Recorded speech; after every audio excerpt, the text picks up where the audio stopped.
Blue Energy. Velkommen til grundlæggende energieffektivitet med Solar. Grundprincipper ved energieffektivitet, del 1 af 4. Energieffektivitet betyder bedre forretningsmuligheder, og her er grunden. Traditionelle bygninger forbruger 40% af den energi, der bruges inden for industrien, og elektricitet er den energi, der vokser med størst hast. EU ønsker at opnå 20% reduktion af forbruget frem mod 2020. Dette kan kun ske, hvis 2 betingelser opfyldes. Alle nykonstruerede bygninger skal forbruge 50% mindre energi, og 1 ud af 10 skal reducere energiforbruget med 30% om året. I dag er 80% af de bygninger, som vil stå i 2020, allerede konstrueret.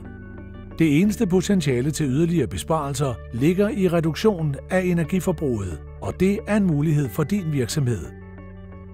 Er du klar over, at ved at være mere energieffektiv, kan dine kunder spare op til 30% af deres energiomkostninger?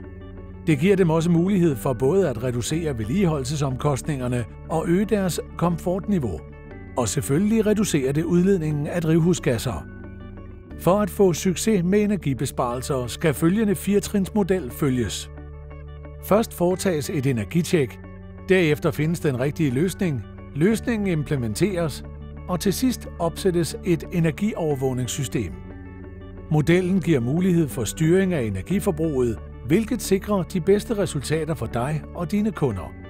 I den følgende video ser vi på første trin, energitjek. Tak fordi du med interesse har set videoen om energieffektivitet. Vær klar til flere forretningsmuligheder eller læs mere på solar.dk/blueenergy.